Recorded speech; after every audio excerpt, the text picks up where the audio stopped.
Hello there and welcome back to Normal Guy Games. This time I've got something a little bit different. I've decided to paint up some Custodes for a friend of mine. So I wanted this scheme to be really kind of quick and simple, but I also wanted it to be something that was a little more dynamic. I didn't want it to be all just one color of gold. So let me show you how I did it, and you tell me what you think in the comments. Oh, make sure if you haven't done so, please like and subscribe. I'd appreciate it.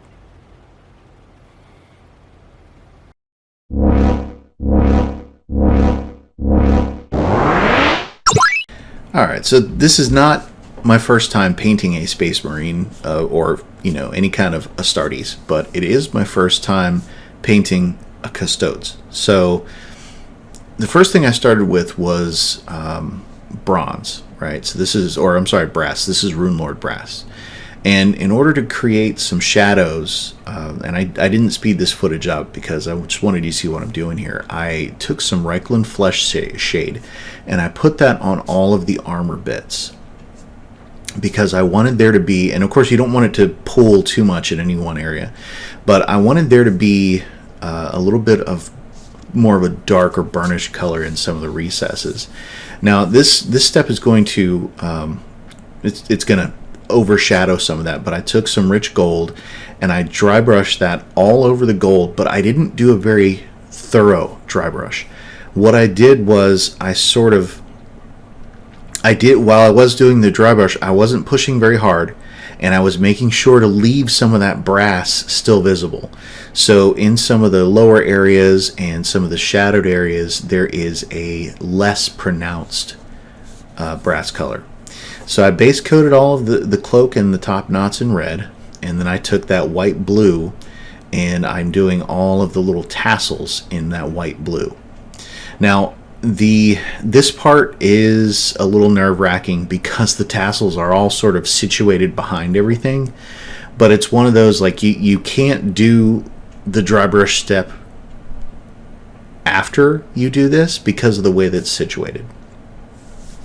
So taking some mahogany, I used that mahogany to do all of the leather details, including these, what I don't know what these things are called, but there's more than one unit that has these whatever these leather straps are. And keep in mind also, they also have a belt in the back. You can see their belt just a little bit, and you can see the sword that, or the I think it's called well, I don't remember what it's called, but the knife that they use. I know it's something that they have. Now this part was a little tricky, doing all of the little gems on the armor. You have to be really careful when you're doing that and use a small brush.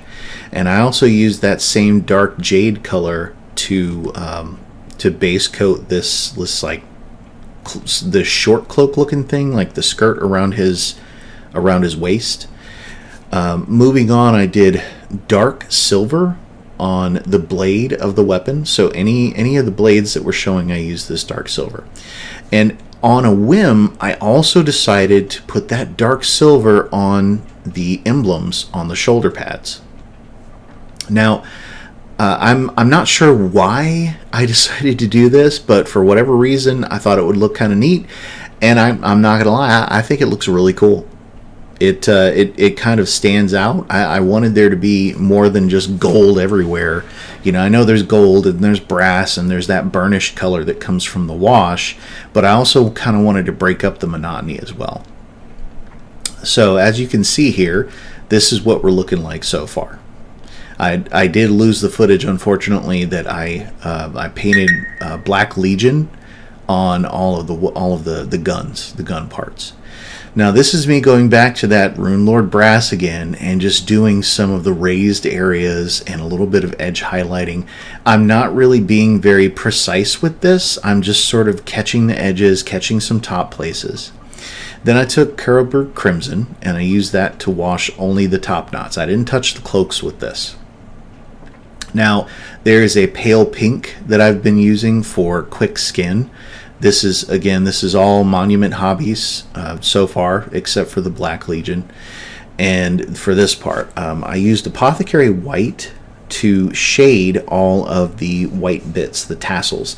And what that does is that puts a little bit of variance in that white and puts some gray in the recesses. And it's a very subtle effect, but it's a very good effect. It looks good this way. This is one of the ways that I've found that Apothecary White works very well. And that's just to add a little bit of recess shading. Now I'm doing a sort of a dirty kind of an all over the place red edge highlight on all the top knots and on the corners of the cloak.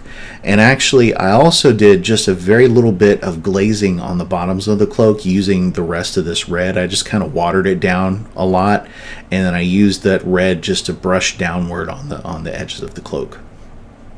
Now going back to that Reikland Flesh shade, I used this to color the face, and I also wanted to make sure that it wasn't pulling too heavily in the recessed areas.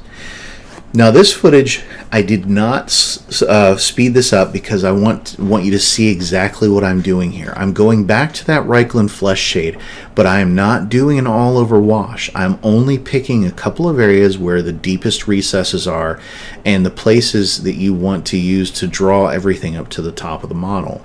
And to do that, I'm doing it on the shoulder pads, I'm doing it on any emblems, on any pieces that look like they would be they might have some recesses, and where that kind of a burnished gold, that reddish color, would be the most prominent. So what this does is it dulls the shine just a little bit, not a lot, but it also creates those shadows back again. So we want to refresh those shadows. So anywhere where there's an aquila, anywhere where there's a deep recess, I put that red tone, that Reikland Flesh shade, back into those recesses. And once again, this is not the gloss version. Sometimes I'll use the gloss version to make a shiny version of this, but this is just the regular Reikland Flesh shade. And as you can see, I'm kind of being careful where I put it, and I'm just kind of slowly going around the model, going around the miniature, picking any emblems or symbols, and I'm just throwing that wash all over those things. Now this step does take a little while. It does slow down the process, but I got to tell you, doing this one little bit extra and throwing a little bit more shadows into the recesses of these emblems really makes a difference. Okay, and I even did it on the weapon here, as you can see. But this adding that extra little bit of dark red into the shading area, into these lower areas, it really makes things pop without being too overpowering. And that's why I did it. I wanted there to be a little bit of that red color, just kind of sporadic. And you can even go over it twice like I'm doing here. You can go over the certain areas again, and if you want them to be a little bit darker. Now moving on, as you can see here, this is me taking some jade, just some regular jade, and going over all of the little gems that were dark jade. And then here again, I'm not gonna film all of this, but I used a dark gray color to matte down those that metallic that's on the base. Now this is a quick step. I just did jade on any of the exposed weapon handles and the staff handle, and then I used a Athonian camo shade on that. Then do an edge highlight of shining silver on any of the weapons that are out, like anything that is anything that's drawn. And then we're going to do the base. So I used both of these technical paints, both of these texture paint, the texture paste. The Agrellan Earth is the one that it's like the crackle paste, and then the Badlands is this one that's kind of like just a rough sort of I don't know, it's like a craggy type of basing. And of course, as you can see, my Agrax tried to eat my brush. So you do a coat of Agrax all over this to kind of darken things down, and that serves to get that recess shading in. Now while I was waiting for this to dry, I decided to go ahead and do the base rims. This is Coal Black, again, Monument Hobbies, Pro Acrylic. I have a hard time saying that for whatever reason. So I took some of this ochre brown and I did sort of just a spot dry brush on a couple of areas. Anywhere there are cracks or crevices, anywhere where it would catch raised edges, I did just a really light dry brush of this. And this just kind of varies the color on the bases a little bit. And on this one, as you can see, I put that texture paint all over the place on here, even on the rocks he's standing on. And then basically the last thing you have to do is throw some tufts on it. And for these, I went with just a generic swamp tuft from the Army Painter.